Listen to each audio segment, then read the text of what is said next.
Welcome to Archicraft, a bit of architect, your go-to podcast for modern software and solution architecture, enterprise strategies, and AI-powered engineering. Each episode is AI narrated, based on the original blog content by Dima Golodiuk at demongo.com.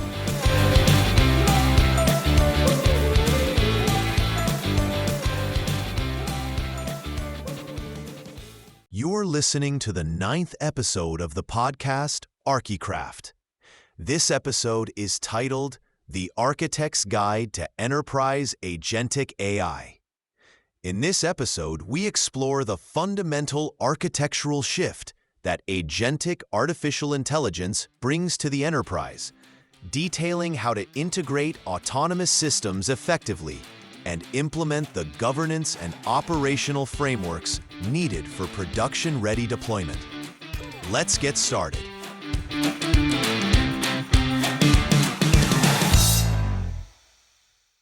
So here's a question for you. What if your software systems could truly think, learn, and act on their own? Like anticipating your needs even before you articulate them.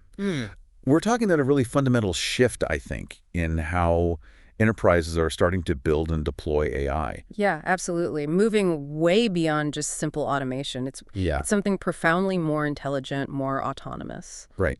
And to help us navigate this sort of next frontier in enterprise tech, we're doing a deep dive today. We are. We're looking into the really insightful work of Dmytro Golodiuk, or Dima, as he's often known. Yes, Dima. And specifically his blog series, The Architect's Guide to Enterprise Agentic AI. You can find it on his site, golodiuk.com. That's right. And look, this isn't just another theoretical chat. We're tailoring this deep dive specifically for you. If you're a senior architect, a CIO, a CTO, you're on the front lines dealing with these strategic decisions. This is for you. Exactly. Our mission today is pretty clear. We want to unpack the critical architectural considerations. What does it really take to design, build, and deploy these, incredibly powerful agentic AI systems inside your enterprise? And it's not just the what, is it? No, not at all. It's fundamentally why it matters for your strategic choices, for the long-term health of your enterprise, your competitive edge, really. Absolutely. Yeah. So think of this as your maybe essential roadmap to understanding this huge paradigm shift. Yeah, a roadmap. We're going to give you the key concepts, the blueprints, the really crucial operational stuff you need to consider. All distilled down. To help you not just react to this wave, but hopefully lead the charge in your own organization.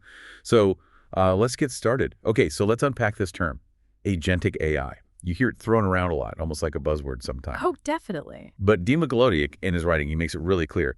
This signifies a truly fundamental shift in how we think about enterprise architecture. It really does. For so long, our software, it's been pretty predictable, right? You click a button, it does X, input data, processes it in way Y, largely reactive. Exactly. Traditional enterprise systems, they were historically designed for very specific rule-based tasks. Deterministic is the word. Right. But with agentic AI, we're suddenly talking about systems that can actively perceive their environment. They can learn from new data and then critically adjust their actions in real time, all to achieve specific goals, often without constant human hand-holding. So it's not just automation on steroids then? No, it's much more than that. It's really the emergence of an entirely new class of software actor, and that demands a completely fresh architectural mindset from us, from you, as architects and leaders. So it's not just following commands, it's figuring out what to do based on context, based on goals. That sounds, pretty revolutionary. It is. What are the core principles that actually make this possible, this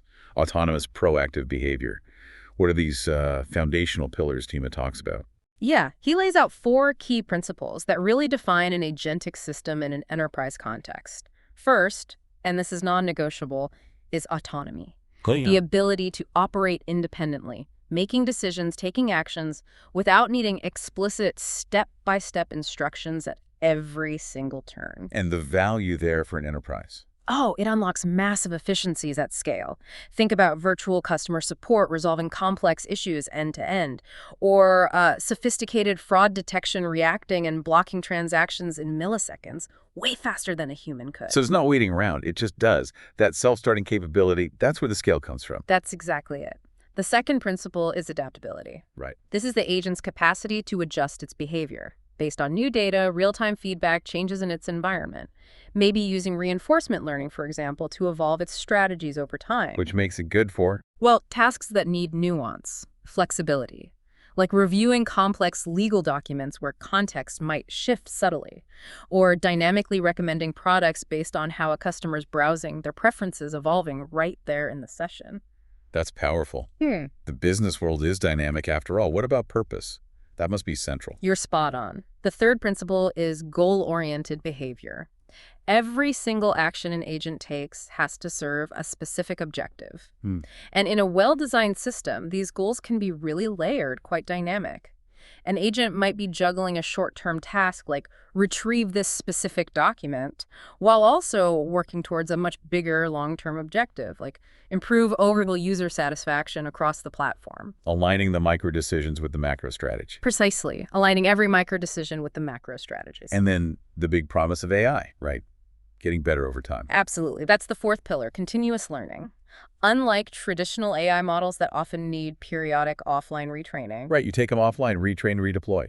Exactly. Agentic systems, they're architected differently. They're designed to learn perpetually. They constantly update their knowledge based on new inputs, refining strategies through these iterative feedback loops, becoming progressively more accurate, more effective. Can you give an example? Yeah, imagine a customer service AI. It's not just given a knowledge base once. It actively improves the precision of its responses by learning directly from, say, user satisfaction scores or subsequent corrections made by human agents. It's this never-ending cycle of improvement.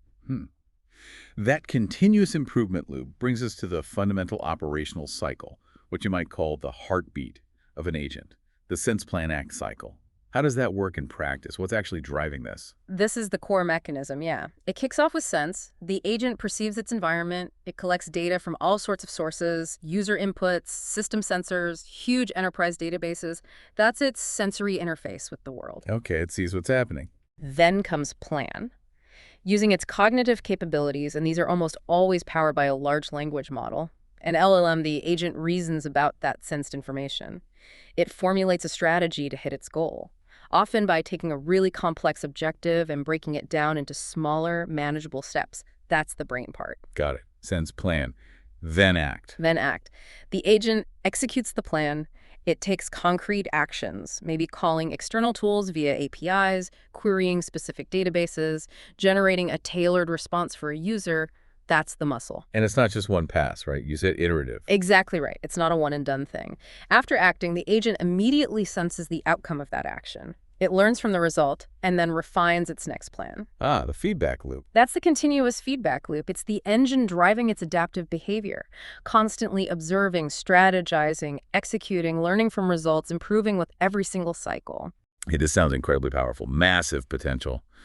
But Dima introduces this a really memorable term for an inherent overhead.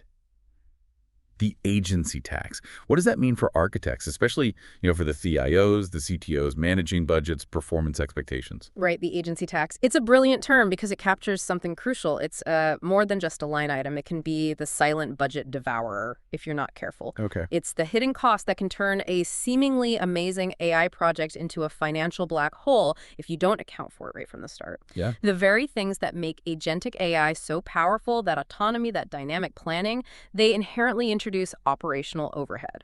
How does that overhead show up? It manifests as increased latency, things take longer, significantly higher computational costs, and, importantly, a greater degree of unpredictability compared to your standard deterministic automation. Well, think about it. Traditional software follows a fixed path. Performance, cost relatively predictable. But agentic systems, they rely on LLMs for real-time reasoning. That process is inherently non-deterministic. You can't always predict the exact path it'll take or the resources it'll consume. And LLMs aren't cheap to run. Exactly. They're computationally expensive. You pay for tokens, processing time. So every thought the agent has, every decision point, it costs something. And that iterative sense plan act loop, especially if agents do complex things like self-reflection, adds more steps, pushing up both latency and cost. So you can't just swap out an old script for an agent and expect the same cost profile. Absolutely not. The decision to deploy an agentic system has to be a deliberate trade-off. It needs to be justified by the complexity, the ambiguity of the task, and crucially, you as leaders need to go into it with explicit budget allocations and performance considerations specifically for this agency task. That's not just a technical detail then. No, it's a direct line to your budget, your performance metrics. Something CIOs and CTOs need to deeply understand and plan for from day one. 1.2 blueprints for intelligence, core agentic architectures. Okay, so we've got the what and why of agentic AI.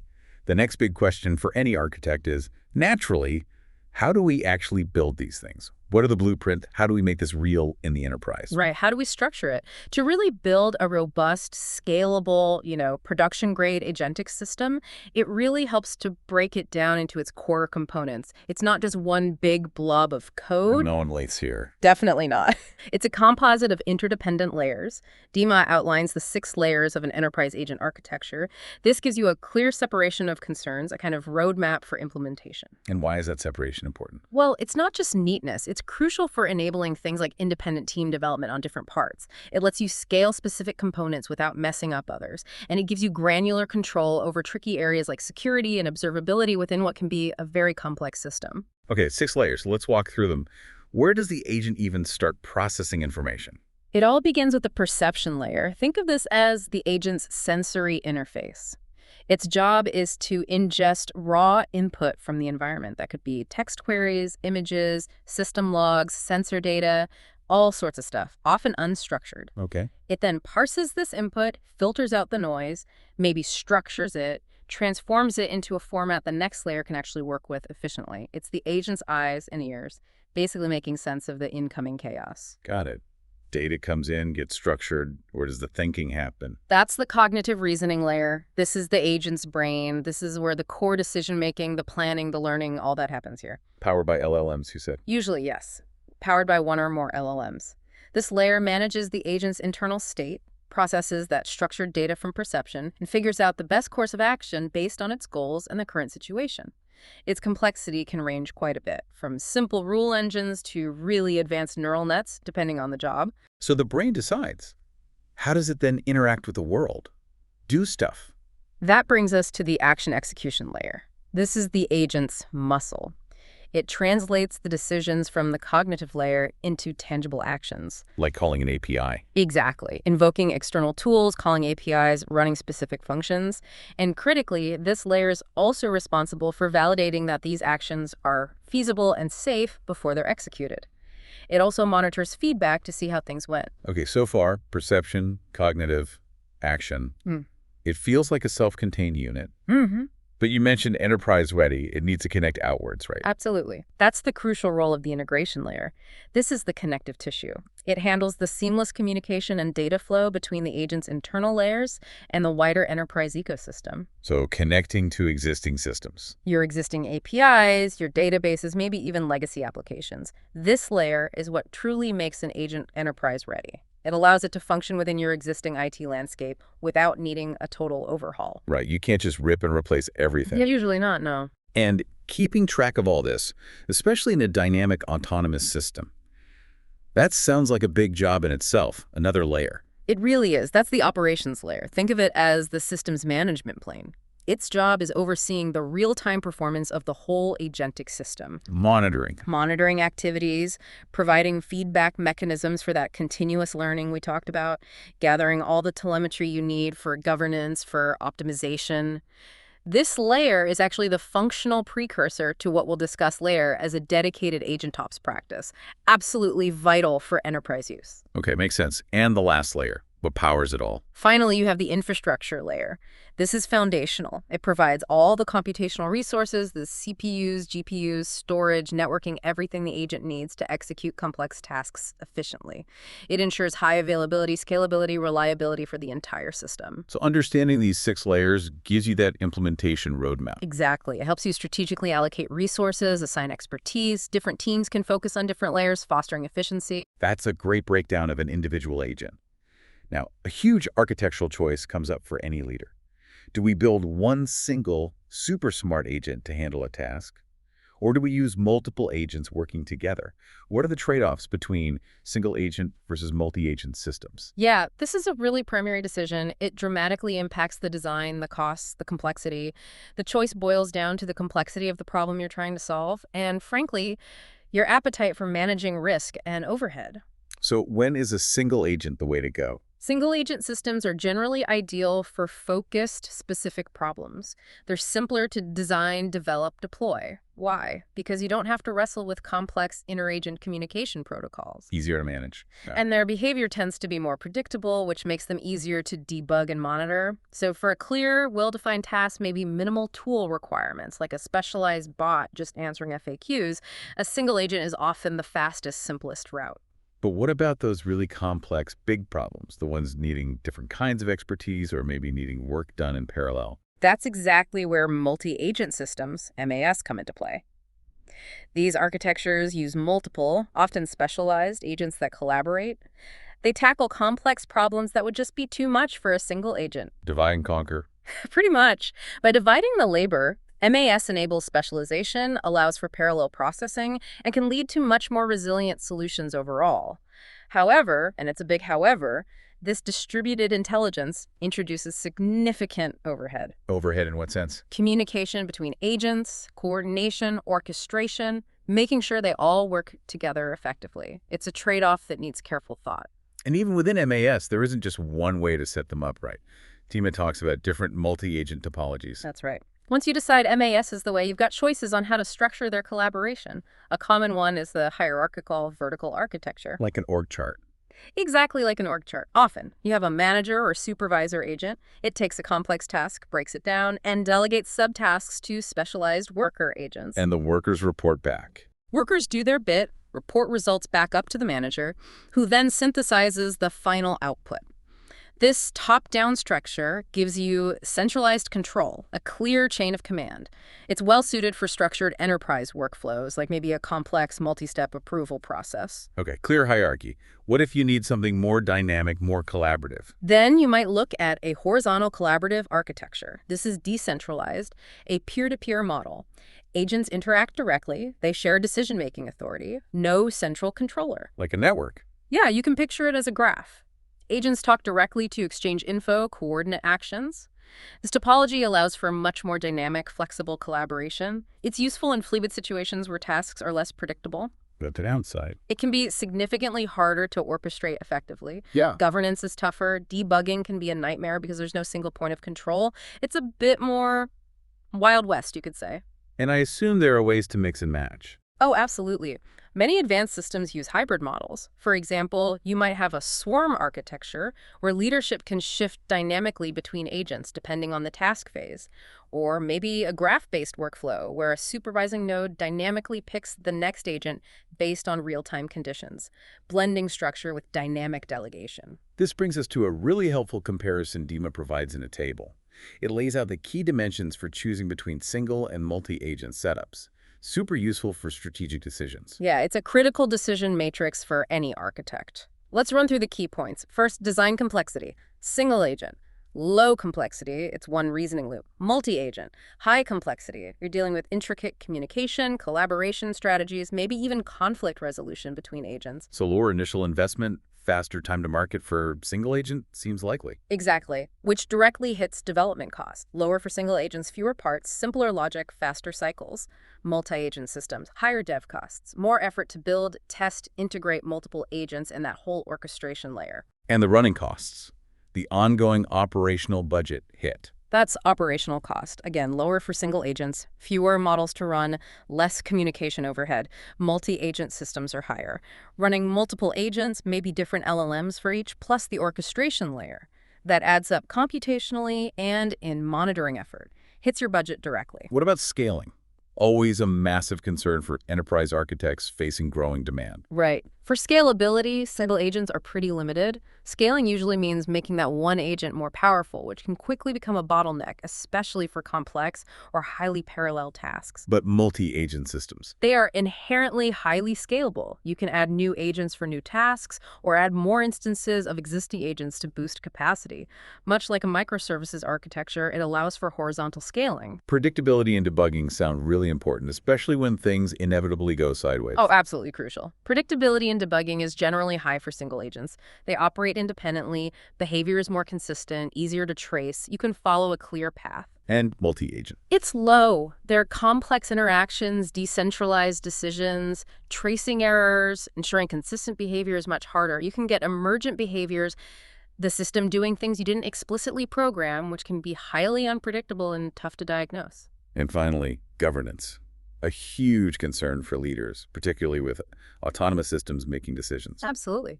The governance overhead is low for single agents. Policies apply to one entity, simplifies access control, auditing. For multi-agent systems, it's high. You need a sophisticated governance framework to manage permissions, data access, auditing for each agent, and all their interactions. That can be a significant undertaking. Okay, so summing that up, given these trade-offs, when do you pick which approach? What are the ideal use cases? Single agents are really perfect for those focused, well-defined tasks, like that specialized customer support bot we mentioned, or a document summarizer, maybe a simple data entry agent. Things with clear boundaries. And multi. They're designed for the complex, multifaceted problems. Things like optimizing an entire supply chain, which involves many steps and data sources, or conducting enterprise-wide financial analysis that needs multiple reasoning steps, personalized employee training with adaptive paths, even potentially economist software development where agents collaborate on writing and testing code. That comparison really helps make those strategic choices clearer, balancing capability with manageability and cost. Okay, we've laid the groundwork, the foundational concepts of agentic AI. But, intelligence is just theoretical until it can actually do something in the real world. Right, it needs to interact. Which means integration. Yeah. So let's shift focus now to how these agents actually connect and operate within the complex landscape of a typical enterprise. And specifically, the absolutely critical role of the API in making that happen. 2.1, the API is the agent's handshake. API-led integration. Yeah, the most fundamental way an agent interacts, the way it uses the tools it needs to get its job done, is by calling APIs. Makes sense. In any modern enterprise, pretty much every valuable tool, every service, is exposed through an API. So having a mature, well-governed API strategy isn't just a nice-to-have anymore. For agentic AI at scale, it's a non-negotiable prerequisite. You mentioned earlier agent-ready APIs. What actually makes an API agent ready? How is that different from just a regular API a human developer might use? That's a really excellent question, and it's a crucial distinction. Agents, especially those powered by LLMs, interact with APIs very differently than a human developer or even a traditional application. How so? Well, they don't have the intuition, the contextual understanding a human brings, so they need APIs that aren't just functional, but are also semantically understandable by an LLM. Meaning an agent-ready API is structured and documented in a way that an LLM can reliably interpret its purpose, figure out exactly what parameters it needs, and then invoke it correctly to perform a task. Without ambiguity, without guesswork. It's like teaching your agents to reliably read the instruction manual for any API, regardless of how it was originally built. Okay, that makes sense.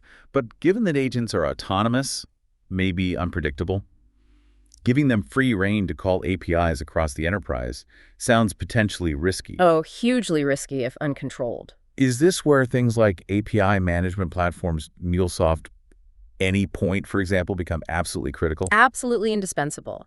API management platforms become the essential governance layer here. They act as that critical control point for this new class of API consumer, the agent. How do they provide control? They give you a single, centralized place to manage and secure all agent API interactions. You can enforce security policies, manage authentication, authorization ensuring only approved agents access specific data or apps. Crucially, they let you implement safeguards like aggressive rate limiting. And stop agents overwhelming systems. Exactly. Prevent a malfunctioning agent from causing a denial of service attack on a backend system. And things like PII filtering, protecting sensitive customer data before it even leaves the gateway, stripping it out automatically. So it's not just about managing the APIs themselves, but governing the agents that are using those APIs. Precisely. And these platforms offer other vital capabilities too, like discovery and composability. Their API catalog acts like a marketplace. Both humans and agents can discover available tools and what they do. Promoting reuse. Exactly. It fosters a truly composable architecture. Teams can build new agentic workflows by snapping together existing, already governed APIs. And finally, these platforms provide the orchestration backbone for a multi-agent ecosystem. They facilitate both agent-to-system communication and even agent-to-agent collaboration through standardized protocols. Speaking of standards, I understand there are new protocols emerging specifically for this.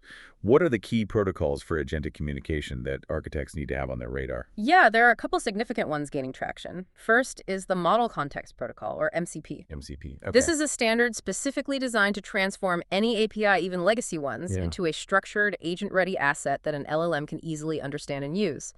Platforms supporting MCP can automatically make your existing API landscape intelligible to AI agents. Which dramatically accelerates their ability to take meaningful action. You don't need complex custom integrations for every single tool the agent needs to use. Wow, that sounds like a massive accelerator. Unlocking existing enterprise data and functions for agents much faster. It really is. The second emerging protocol is agent-to-agent, A2A communication. A2A. This protocol enables agents to collaborate directly with each other. They do this by surfacing their own APIs, their available actions, maybe even their internal states to one another. Think of it like giving agents specialized walkie-talkies so they can coordinate directly, task by task. And that's important for it. It's crucial for building those more complex, orchestrated, truly dynamic, multi-agent workflows, where agents need to hand off tasks smoothly, share information in real time, or jointly solve problems. Okay, so if I'm putting my CIO or CTO hat on, what's the big strategic takeaway here? It feels like API management is taking on a much bigger, almost foundational role in this new world. It's being elevated significantly. Your API management platform, it's no longer just a simple integration gateway. It becomes the central nervous system for your entire enterprise AI governance strategy. The central nervous system. Explain that. Well, think about it. Agents act by calling APIs. Their decision-making brain, the LLM part, is inherently non-deterministic. That presents a huge risk. Now, trying to directly control that LLM brain is really difficult without completely stifling its autonomy. Right. But you can deterministically control its hands, meaning the APIs it calls. By embedding your governance rules, strict access control, data masking policies, comprehensive logging directly into that API layer, the enterprise gains auditable control over an otherwise non-deterministic system. That's a really powerful distinction. Controlling the actions, not trying to control the thought. Exactly. This isn't just a clever phrase. It's the architect's ultimate leverage in taming the inherent unpredictability of AI. When you can't fully control what the AI thinks, you absolutely must control what it does. So the implication is, your investment in a universal API management strategy is no longer just about IT efficiency. It is fundamentally a pillar for building trustworthy AI. Your organization's API governance strategy literally becomes its agentic AI governance strategy. This is where you, as CIOs and CTOs, have direct leverage to ensure safety, trust, and accountability in your autonomous systems right from the ground up. 2.2, the enterprise backbone, event-driven architecture for real-time agents. okay, APIs are clearly essential for those direct interactions, for controlling the agent's hands. But many enterprise processes, they demand real-time responsiveness, often at massive scale and often asynchronously. Right. Not everything is a direct request response. Exactly. Which brings us to event-driven architecture, or EA. How does EA fit in? How does it complement that API-led integration for agentic AI, and why is it becoming so important? It's an incredibly powerful complementary pattern. You can think of it as providing the nervous system for agents to react to the actual pulse of the business as things happen. The problem with relying solely on traditional synchronous API calls is they create tight coupling between systems. If one system in the chain goes down, or even just gets slow, the whole process can grind to a halt. That model is just ill-suited for the high-throughput, asynchronous nature of many advanced AI use cases. So EA helps with that. This is why E-Day for agentic AI is so crucial. An event-driven architecture, often powered by something like Apache Kafka, a distributed event streaming platform, decouples agents from the systems they interact with. How does it decouple them? Components communicate asynchronously. They produce and consume events. An event is basically an immutable record of something that happened as a state change, like a user clicking a button, a new order being placed, a sensor reading being generated. So instead of direct calls, it's more like agents subscribe to relevant streams of information, like a self-organizing newsfeed for the business. That's a great analogy. Exactly. And this offers several huge benefits. First, scalability and resilience. How so? Kafka's architecture, with its partitioned topics, allows for massive parallelism. You can distribute the processing load across many consumer agents easily. And its built-in data durability and replication mean events aren't lost if an agent or system fails temporarily. It can just pick up processing where it left off once it recovers. Critical for always-on enterprise systems. Okay, scale and resilience. What about reacting quickly to things? That's the second key benefit, real-time responsiveness. EDA lets agents react to business events precisely as they happen. An agent can be triggered instantly by a new event appearing on a topic, say, a sudden spike in sensor readings, a stock price update, a potentially fraudulent transaction. This allows for immediate analysis and action, vital for things like real-time fraud detection or dynamic pricing. And how does it help with managing complexity and change in large systems? That brings us to the third benefit, loose coupling. Event producers may be your existing applications. They don't need to know who the consumers, the agents are, and vice versa. They only need to agree on the format of the event itself. This allows architects to add, remove, or update agents in the ecosystem without reconfiguring or breaking other components. It fosters an incredibly agile, evolvable system. You can innovate on your agent logic without fear of causing cascading failures elsewhere. That makes a ton of sense. To really bring this home, let's use a concrete example. DEMA includes an architectural diagram and workflow for an event-driven marketing assistant. Can you walk us through that? Show how these EDA principles work in practice. Yeah, it's a fantastic illustration of a multi-agent system orchestrated via Kafka. Let's imagine a marketing automation system that needs to react fast to new leads coming in. The workflow starts with event ingestion.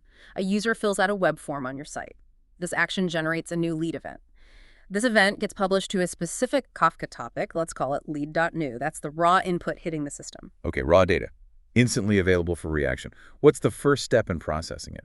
Well, you'd have a validation agent subscribe to that lead.new topic. It picks up the event, validates the data checks if it's complete, formatted correctly, maybe even screens for malicious content. If the lead looks good, it processes it and publishes a new cleaned lead event to a different topic, say lead.cleaned. Ensures data quality right at the start. Good practice. And then the intelligence comes in, maybe the LLM gets involved. Exactly. Now, an LLM agent, one specifically designed for creative or persuasive tasks, consumes from that lead.cleaned topic. It uses its LLM smarts to generate a highly personalized sales pitch tailored for that specific lead, maybe based on their company industry interests mentioned in the form. Okay. Once that pitch is crafted, the LLM agent publishes a pitch-generated event to another topic, maybe pitch.generated. But this is an enterprise system. There are rules, brand guidelines, legal constraints. Absolutely crucial. So next, a compliance agent subscribes to the pitch.generated topic. Its job is vital. It rigorously checks the generated pitch content against all predefined brand guidelines and regulatory rules. For instance, ensuring no forbidden claims or words are used. And if it passes? If the pitch is compliant, it publishes a compliant pitch event to, you guessed it, a pitch.compliant topic. If it fails compliance, it might publish a pitch rejected event, maybe routing it for human review. Okay, so the compliant pitch is ready. What happens finally? How does it trigger action? This is where the fan-out happens, enabled by EDA. You have multiple action agents subscribed to that pitch.compliant topic. For example, a Slack agent might grab the event and send an immediate notification to the relevant sales team member with the lead details and the approved pitch. Okay. An email agent then picks up the same event and sends that personalized pitch directly to the potential customer. And maybe, simultaneously, a CRM agent consumes the event and updates the lead record in the CRM system, marking it as pitch sent. So one event triggers multiple parallel actions across different systems. Exactly. That fan-out pattern, easily managed with Kafka's consumer groups, allows a single business event to trigger multiple concurrent actions across various enterprise systems, all in near real time. This event-driven approach provides a really robust, scalable way to orchestrate even incredibly complex agentic workflows. That's a powerful workflow example. Shows the efficiency, the parallel processing. But beyond just performance, you mentioned there's another critical, maybe often overlooked benefit to using EDA, something about an audit trail. Absolutely. This is where ED truly shines for enterprise accountability, especially when dealing with autonomous systems. Kafka's event logs are persistent and immutable.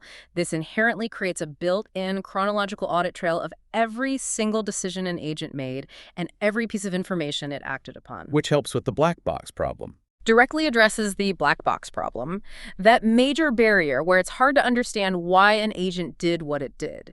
Because Kafka topics are ordered logs and messages are retained for a configured period, the entire stream of events leading up to an agent's action is preserved.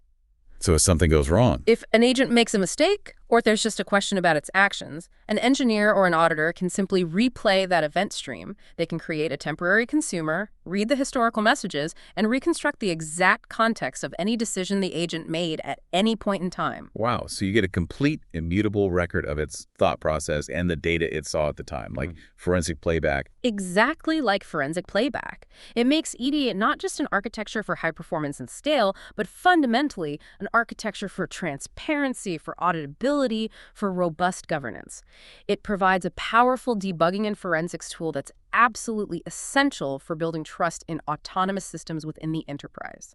It's a direct answer to that accountability challenge posed by non-deterministic AI. 2.3, the grounding force. Data pipelines and retrieval-augmented generation, RAG. Okay, so we've covered how agents can take action through APIs and react to events via EDA. But intelligence, well, it's pretty useless without high-quality, relevant data, right? Yeah. Agents need to be grounded in reality, drawing from an accurate current pool of enterprise knowledge. Absolutely fundamental. What's the biggest barrier here? How do we ensure our agents are properly informed and not just making things up or using bad data? You know, it might surprise some people, but the single greatest barrier to successful enterprise AI adoption isn't usually the sophistication of the AI models themselves. It's the primacy of data readiness. Data readiness. Yeah. Agentic AI initiatives will simply fail, full stop, without a well-governed data infrastructure underpinning them. You need processes ensuring data quality, clear data catalogs so you know what data you have, and enforced data contracts. Why is it so critical? Because an agent acting on biased, incomplete, or just plain outdated data will inevitably produce flawed, untrustworthy results and potentially harmful outcomes. Data readiness is the absolute prerequisite. Without it, your whole agentic system is built on shaky ground.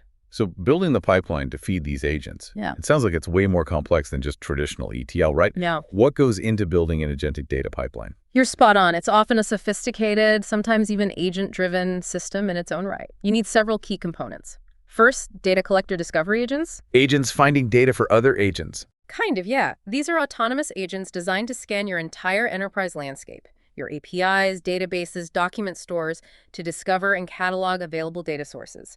They can extract schema info, map relationships between datasets, creating this living, dynamic map of your enterprise data assets. It helps build a comprehensive knowledge graph for other agents to use. That's fascinating, a self-organizing data discovery system. What happens after the data is found? It's often messy, unstructured. Right. That's where processing transformation agents come in. This layer takes that raw, often unstructured data and transforms it into a clean, structured format that's suitable for an LLM to reason about. This might involve using advanced multimodal LLMs that can understand and extract info from diverse sources, PDFs, images, audio files, not just text. And then storing it. And then the storage and retrieval layer.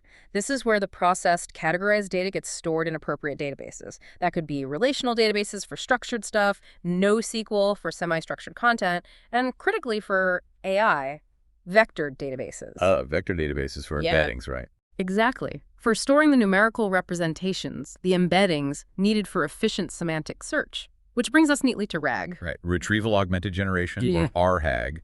It's become almost standard practice for grounding LLMs, stopping them from hallucinating, making sure answers are relevant to enterprise data. But Dama talks about agentic RAG. How is that different from standard RAG? Is it just a fancier name? It's fundamentally different in its approach and its dynamism. Standard RAG, it typically follows a fixed linear workflow. A user query comes in, it's used to retrieve relevant documents. That retrieved context gets added to the prompt, and then the LLM generates a response based on that context. It's pretty much a single straightforward action. Okay. And agentic RAG? Agentic RAG transforms this. It becomes a dynamic, iterative, multi-step process. The agent doesn't just retrieve once, it actively reasons about the information it needs. How does that look? It might formulate an initial plan, conduct a search, analyze the results it gets back, then critically refine its query based on those initial results, and search again, maybe across multiple different data sources this time. It iteratively builds a comprehensive understanding before it even attempts to generate the final answer. So it's less like a simple lookup and more like Yeah, an intelligent research process. exactly.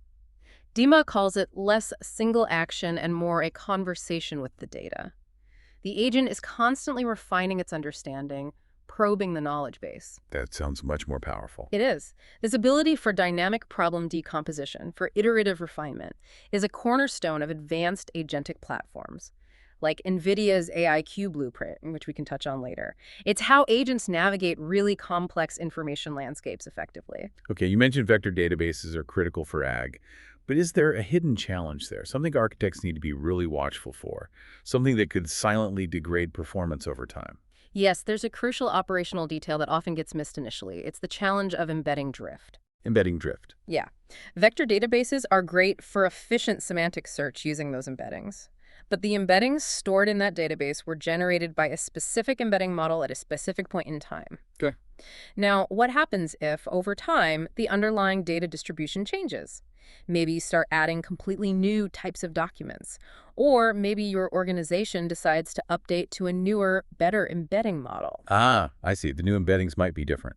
Exactly. The new embeddings will likely have different statistical properties than the old ones. They represent meaning slightly differently. And the consequence of this drift? The consequence is that your semantic search can silently degrade. Queries that used to bring back the perfect documents might start retrieving irrelevant ones, even if the actual content of those documents hasn't changed at all. The agent is effectively getting stale or misleading information because the meaning map in the vector database is out of sync. Wow. So Argy isn't set it and forget it. Absolutely not. It requires a dedicated observability strategy. This is a key function of the AgentOps discipline we'll get into next. You need continuous monitoring, specifically looking for signs of embedding drift. And you need processes in place to trigger retraining of the embeddings or reindexing of the data whenever significant drift is detected. So it's about ensuring agents remain grounded in accurate, relevant information over time. Precisely. Continuous monitoring and a robust operational strategy are key. We've covered a lot on architecture and integration. But, just designing and building a system is one thing. Operating it safely, reliably, efficiently, day in and day out in a production environment, that's a whole different challenge. Especially with autonomous systems. Exactly. Which brings us to this unique operational discipline that agentic AI demands. 3.1, the new ops, from MLOps to AgentOps. Yeah, the very nature of agentic AI being autonomous, goal-driven, interactive, it really demands a new operational approach. The principles we develop for MLOps and even LLMOps, while necessary foundations, they're just not sufficient on their own to manage the full life cycle of these complex agentic systems. So something new is needed. Exactly. This has given rise to AgentOps. It's the latest evolution in how we manage AI operationally. Can you trace that evolution for us? How did we get from, say, MLOps to AgentOps? Sure. It's definitely an evolutionary path, each step building on the last. First, we had MLOps, machine learning operations. This was basically applying DevOps principles to traditional predictive ML models. Focused on. Its main focus was automating data pipelines, model training, deployment, and then monitoring for things like performance degradation or model drift in those relatively static models. Okay, then LLMs exploded onto the scene. Right, which led to LLMs. Large language model operations. This is a specialization of MLOps tailored to the unique headaches of LLMs. It added focus on things like prompt engineering, managing those vector databases for Argo, and critically optimizing the often significant cost and latency of LLM inference. Got it. And now, the latest step. And now, AgentOps. AI agent operations.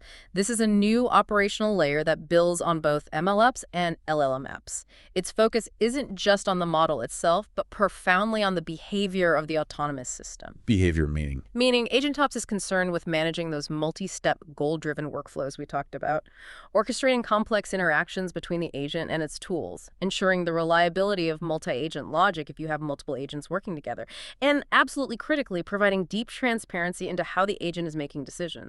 So for the leaders listening, this is the next crucial step for their ops teams. Exactly. If you've seen DevOps and MLOps evolve in your organization, AgentOps is the next vital step you need to prepare for to manage AI maturity effectively. Okay, so what does a mature AgentOps practice actually involve?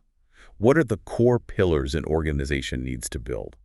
A robust AgentOps platform needs several core capabilities. The absolute foundation, the starting point, is observability and tracing.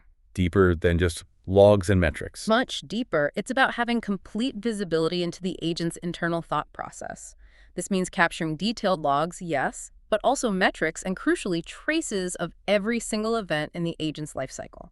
From the initial prompt through every intermediate thought or step each tool call it makes, and the final output.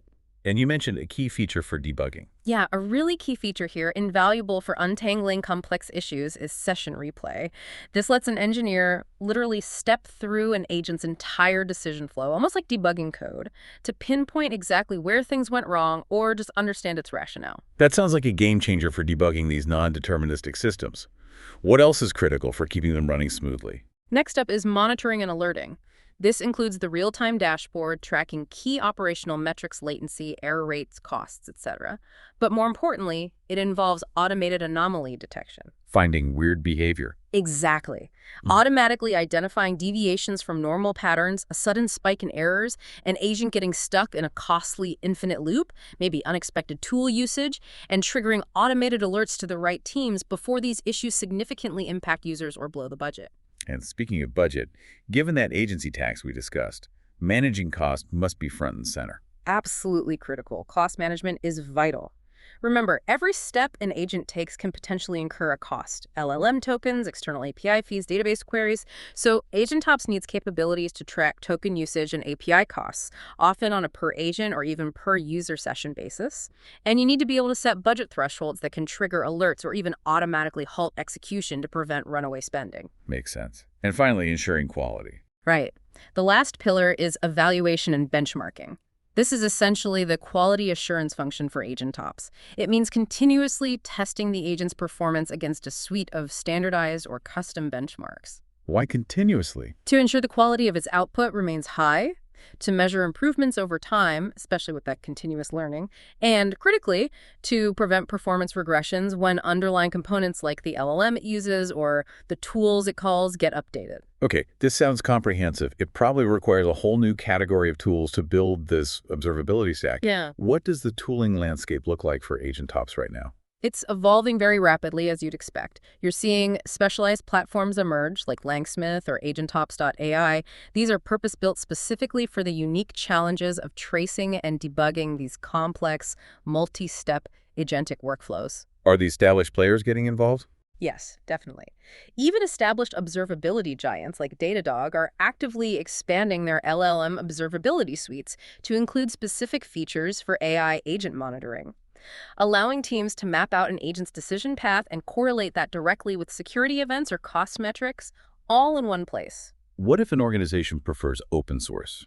Maybe to avoid vendor lock-in or for deep customization needs? There are absolutely strong options there too. A powerful observability stack can be assembled using open source stacks.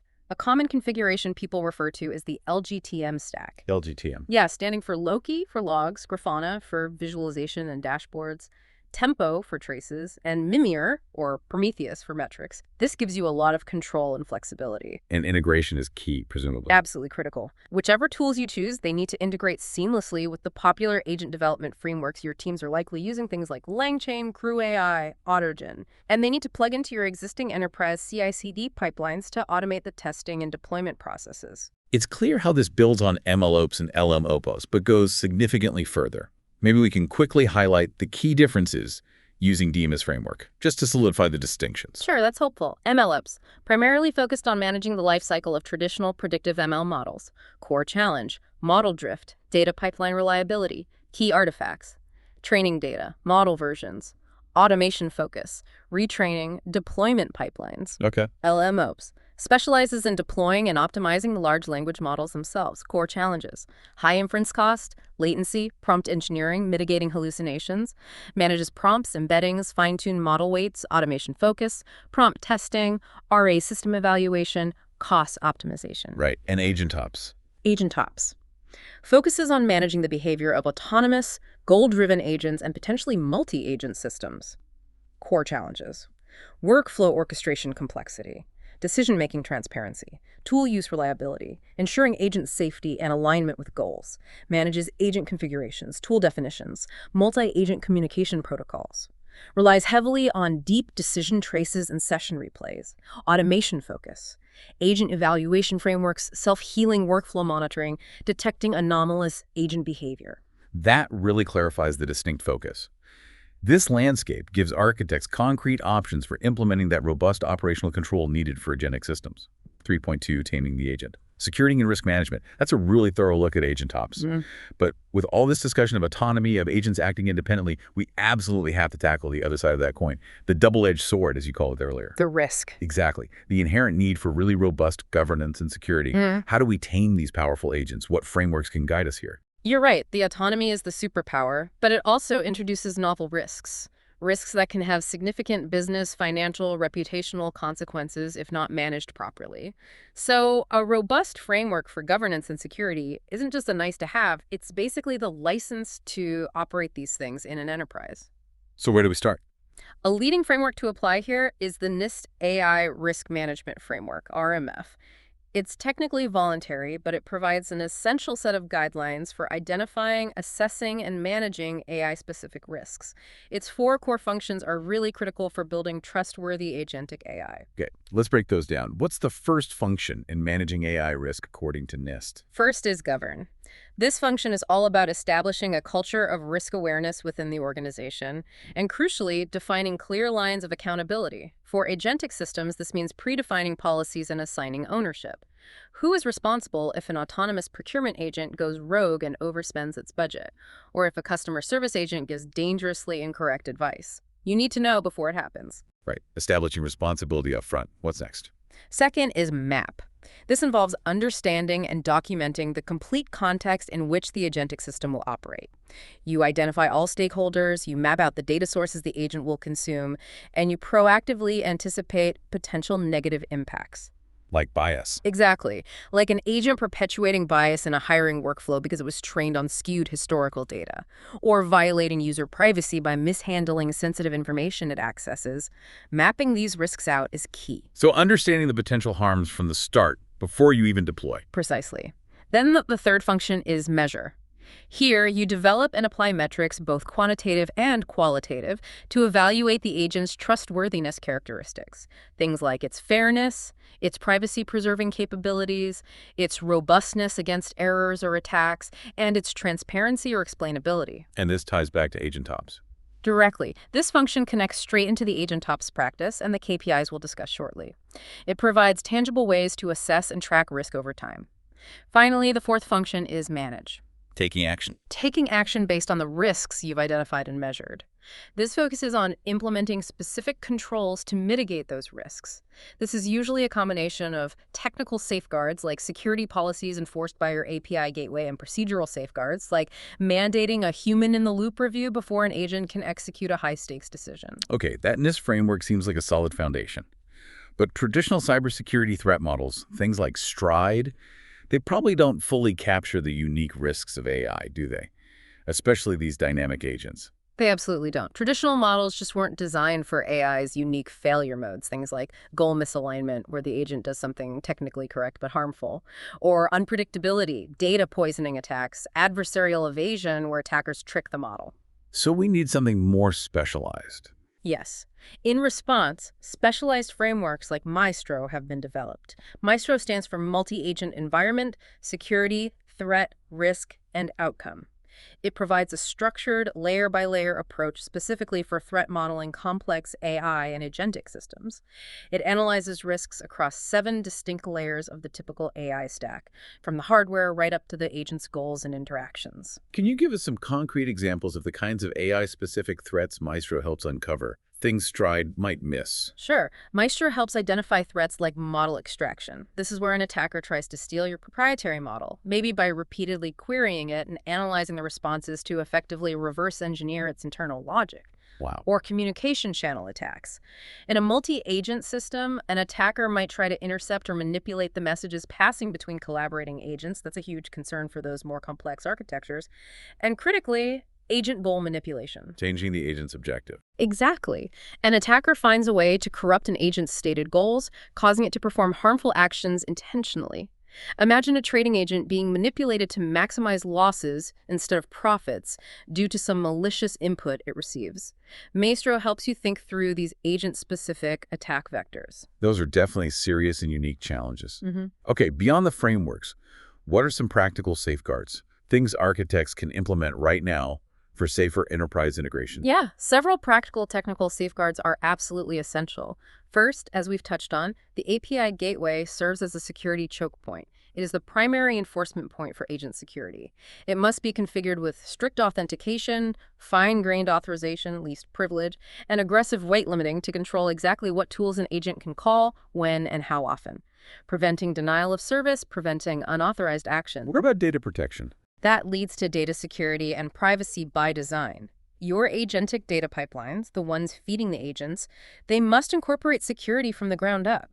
Things like automated PII redaction to strip out sensitive data before the agent even sees it, and practicing rigorous data minimization, ensuring the agent only ever accesses the absolute minimum information it needs to perform its task and nothing more. And for those really high-stakes situations, where an error could be catastrophic. That's where human-in-the-loop, HITL, becomes a critical design pattern.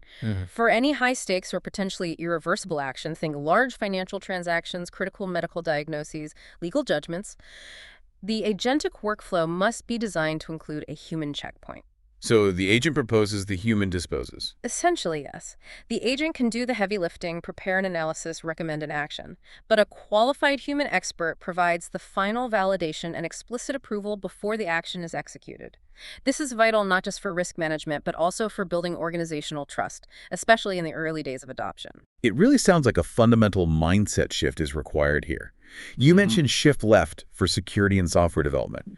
This feels like shift left for governance in AI. Yeah. Embedding it right from the start. It is a fundamental, non-negotiable shift. You nailed it.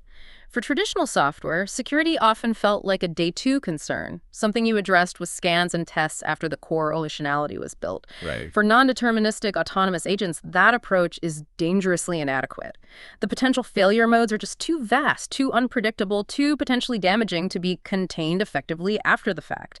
Governance and risk management must shift left. They have to become a day zero activity. Day zero. Meaning frameworks like the NIST RMF, like Maestro, they aren't just checklists you tick off before deployment. They are design tools you use from the very inception of an agentic AI project. The very first deliverable for a new project shouldn't be a cool prototype. It should be a completed risk map and a clearly defined set of operational boundaries for the agent. You have to define the playing field and its rules before you let the autonomous player onto it. Which requires? It absolutely requires your security and risk professionals to be integral members of the AI design team right from the start, not brought in at the end to rubber stamp something. This is a crucial mindset shift for you as leaders. Security and trust in AI must be built in, not bolted on later. 3.3, measuring what matters. KPIs for agentic AI. That's a really powerful call to action on security and governance. Now, let's switch gears slightly. If you're a CIO or CTO, you're making significant investments in rolling out these agentic AI systems. How do you actually know if they're paying off? Clearly, old metrics like maybe tasks completed per hour by a human, they just won't cut it anymore. How do we measure what truly matters in this new paradigm? You're absolutely right. Those traditional KPIs often focus on human activity, human output, human efficiency proxies. They're simply no longer sufficient for gauging the value of autonomous systems. The fundamental shift in measurement for agentic AI is moving from measuring outputs to measuring outcomes. Outputs versus outcomes. Can you elaborate? Sure. Traditional KPIs were often proxies for human effort, like calls handled per hour in a call center. Agentic AI doesn't work in the same way. It's not about the time it spends on a task. It's fundamentally about whether it successfully achieves a goal. Can you give an example of that shift? Yeah, definitely. Instead of tracking something vague like agent productivity, A forward-thinking e-commerce company, for instance, might shift to tracking frictionless resolution rate. Frictionless resolution rate. Yeah, the percentage of customer queries that are resolved completely autonomously by the agent with zero need for human intervention or escalation.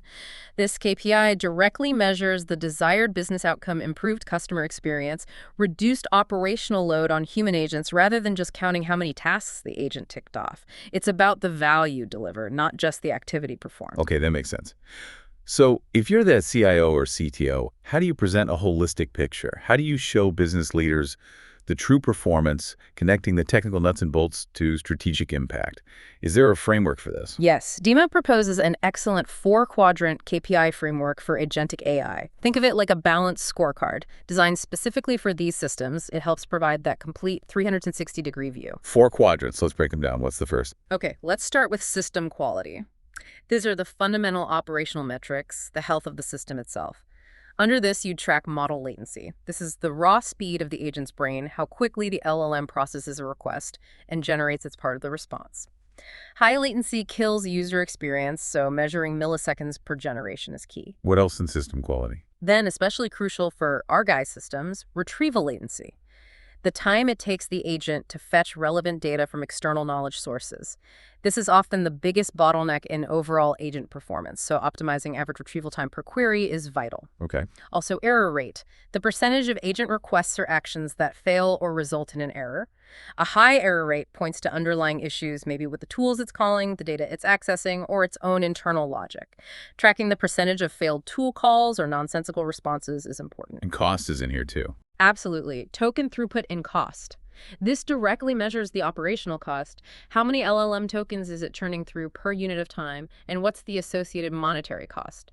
Essential for managing budgets, justifying ROI, tracking cost per session or tokens per minute helps control that agency tax. Okay, those are all very technical foundational metrics. What about the quality of the agent's actual thinking, its decisions? Right, that's the second quadrant, model and decision quality. This assesses the intelligence itself. First here is task adherence. How well does the agent's final response or action actually satisfy the original user request and achieve the intended goal? This prevents agents from giving answers that are factually correct but completely useless in context. You might use another LLM as a judge, scoring goal completion effectiveness on a 1 to 5 scale, for example. Interesting. What else into decision quality? Tool call accuracy. Did the agent select the correct tool for the job at each step of its plan, and did it provide the correct parameters to that tool? Poor tool use can lead to completely wrong outcomes, even if the final answer sounds plausible. Tracking the percentage of tool calls deemed appropriate by an evaluator is key for reliability. Okay. And related to that is intent resolution. This looks at whether the agent's initial plan correctly understood the user's underlying need or intent. It helps diagnose those frustrating failures where the agent works perfectly, but on the wrong problem entirely because it misunderstood the request.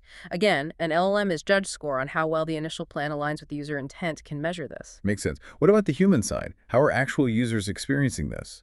Adoption is key for any new tech. Totally. That's our third quadrant, adoption and user experience. The big one here is adoption rate.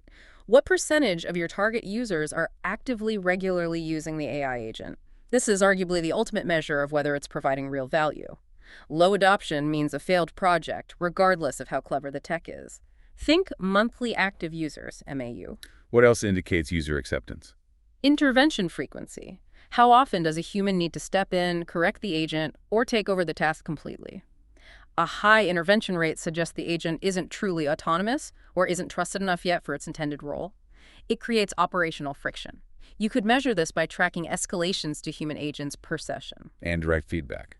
Absolutely. User feedback. Simple things like thumbs-up-down ratings on interactions or formal customer satisfaction (CSOT) scores provide that direct qualitative pulse on how helpful and high-quality users perceive the agent to be.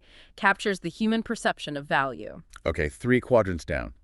Ultimately, for any enterprise investment, it has to connect to the bottom line, right? Business value. That's the final and often most critical quadrant. Business value. This is where you tie it all back to tangible results. You'll measure productivity gains, concrete improvements in efficiency for tasks the agent performs or assists with.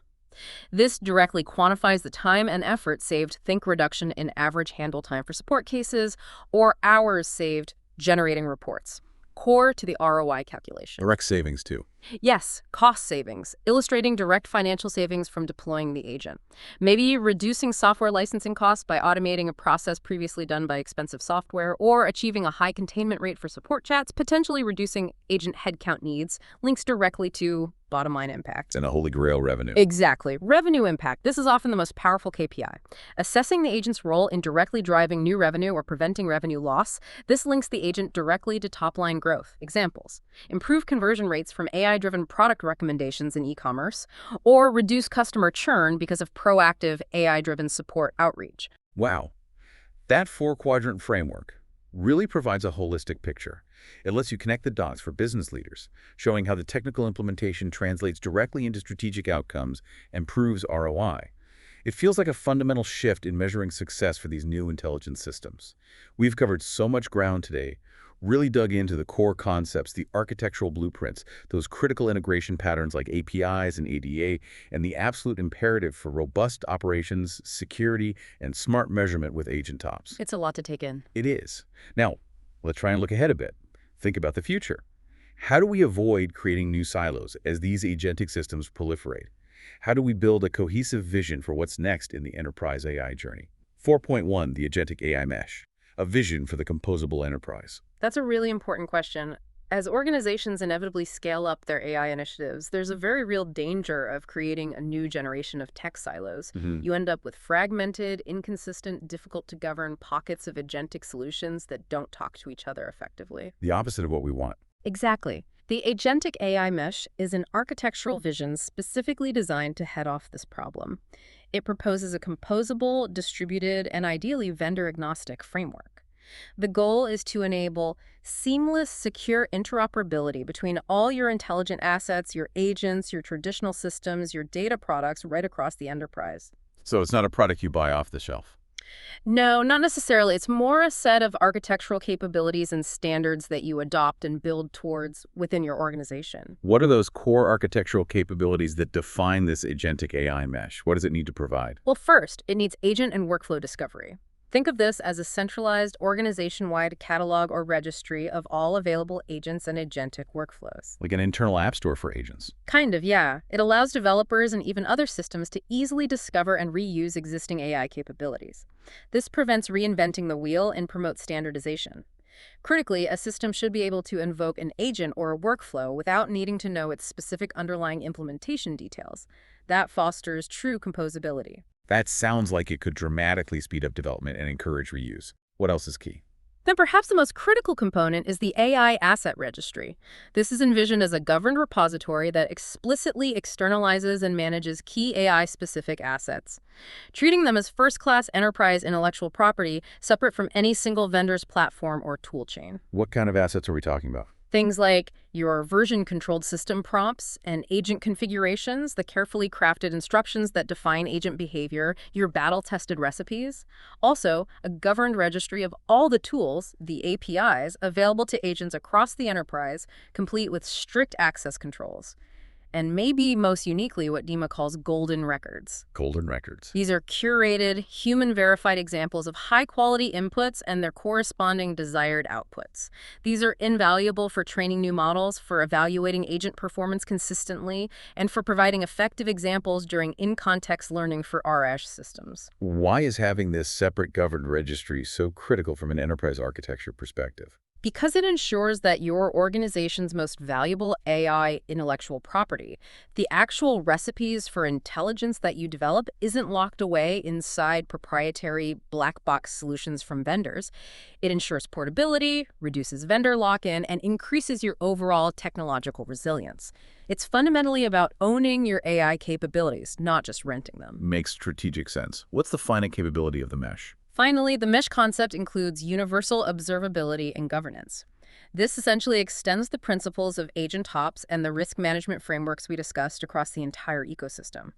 It aims to provide a unified control plane, a single pane of glass, for monitoring, securing, and governing all agentic and related procedural workflows, regardless of where they were built or where they run within the enterprise. Okay, this agentic AI mesh sounds like a powerful, maybe somewhat futuristic vision. But it's just theory at this point. Is there any concrete example out there today that organizations can look to, something that embodies these principles? It's definitely forward-looking, but yes, there are concrete implementations emerging that embody many of these mesh principles. A prime example is the NVIDIA AIQ blueprint. NVIDIA's AIQ. Tell us about that. It serves as a powerful, concrete reference architecture, and it's open source, which is important. It's designed specifically for building advanced AI agents that can securely connect to diverse enterprise data sources, reason effectively across multimodal information, text, images, etc., and deliver accurate, grounded answers reliably and at scale.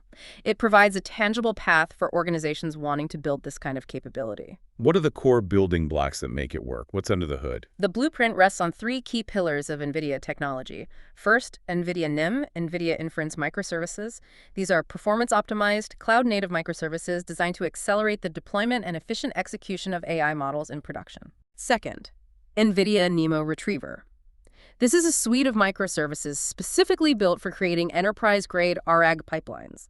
It's designed to handle ingesting and indexing massive amounts of both structured and unstructured data, even at petabyte scale. Impressive scale. And the third pillar? The third is the NVIDIA Agent Intelligence Toolkit. This is an open-source toolkit focused on the orchestration, evaluation, and profiling of agentic workflows. It provides the deep observability capabilities, the tracing, the benchmarking that are absolutely essential for optimizing performance and ensuring reliability, tying back to our AgentOps discussion. And how enterprise-ready is this blueprint? Can it realistically integrate into the complex, often messy environments most large organizations have? It's explicitly designed with enterprise realities in mind.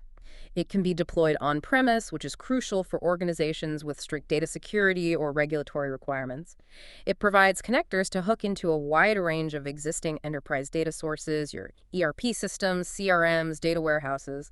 It leverages advanced reasoning models like Llama Nemotron to provide high-quality insights. And critically, its architecture emphasizes full system traceability. Traceability for? Allowing enterprises to monitor performance end-to-end, debug issues effectively, and gain deep insight into exactly how business intelligence is being generated by the agents, providing that much-needed transparency and auditability we talked about earlier. Can you give us a tangible use case? Where is this NVIDIA blueprint actually being applied in a complex domain to show its potential? Yeah, NVIDIA themselves have showcased this blueprint by creating the Biomedical AIQ Research Agent.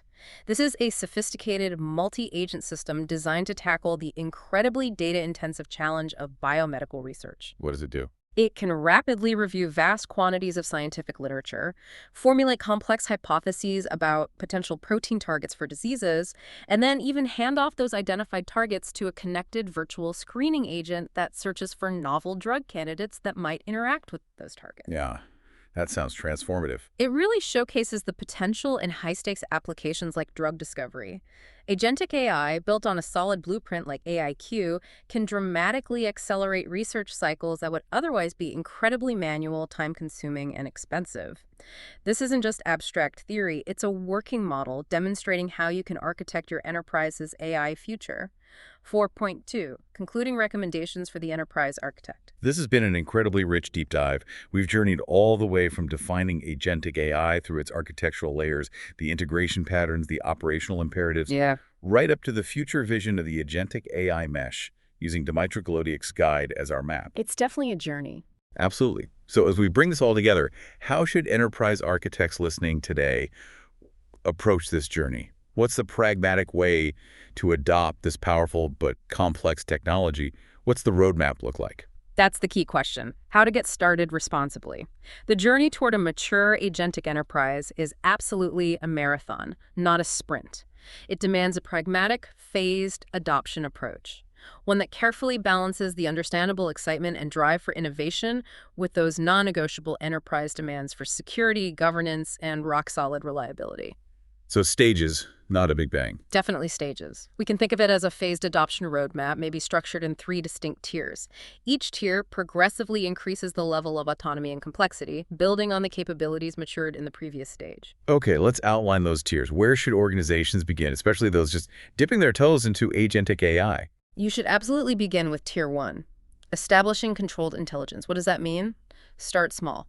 Deploy single-agent systems first, focused on narrow, well-defined tasks where the scope is clear and the risks are manageable. And the focus at this stage? The primary focus in Tier 1 isn't actually on maximizing autonomy. It's on building the foundational governance and infrastructure correctly. This means establishing that robust API management platform we talked about, implementing solid data quality pipelines, and critically, deploying a comprehensive agent ops and observability stack right from the beginning. The goal here is to master the patterns of reasoning transparency and continuous evaluation within a controlled environment. Prove out the concepts safely before you try to scale complexity. Okay, build the foundations, prove the value in a controlled way.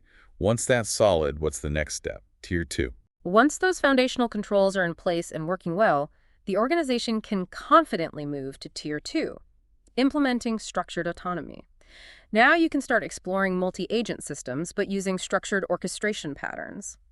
That hierarchical orchestrator-worker model we discussed is a good example for this stage. Still controlled, but more complex. Exactly.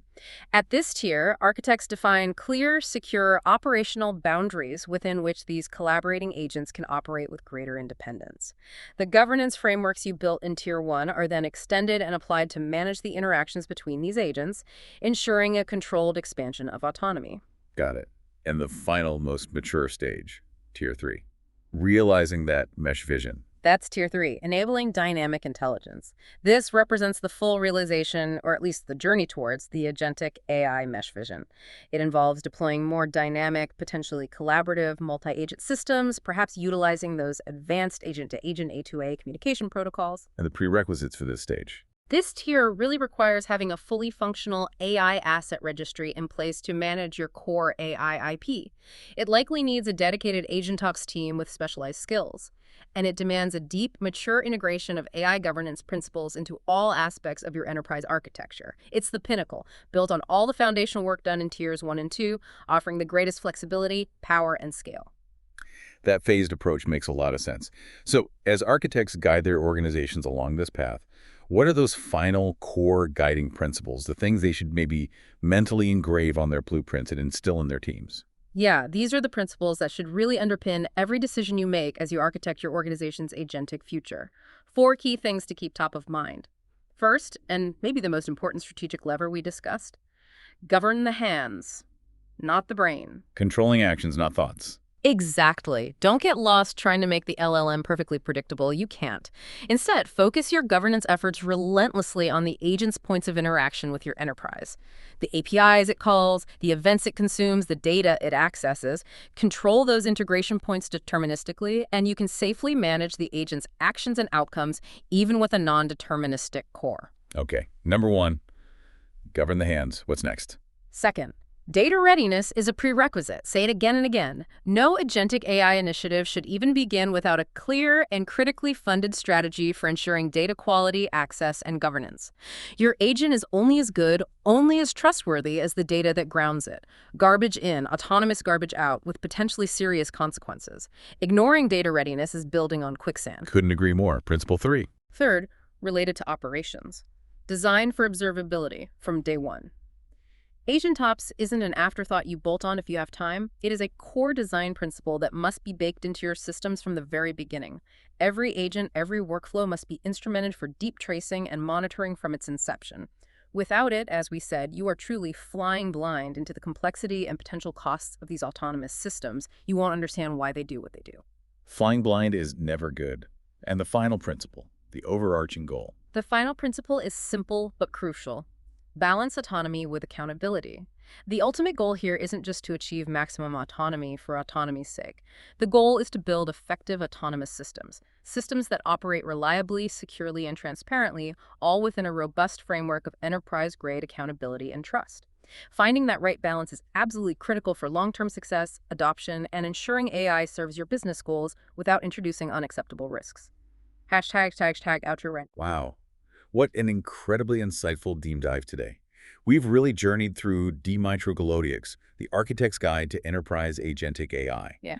We went from defining agentic AI, exploring those layered architectures, understanding the crucial integration patterns, APIs, EDA, and really hammering home the imperative for robust operations, security, and smart measurement through agent talks. And even peered into the future with that agentic AI mesh concept. Yeah. It's a transformative moment, no doubt about it, in enterprise technology. It really feels like it.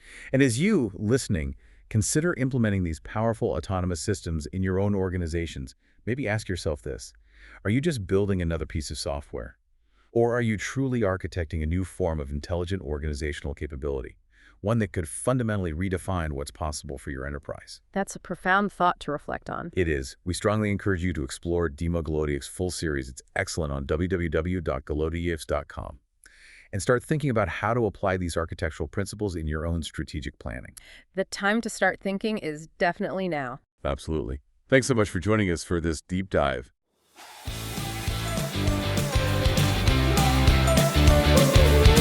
Thanks for tuning in to Archicraft. This episode was generated using AI from Dmytro Golodiev's blog at demongo.com/news.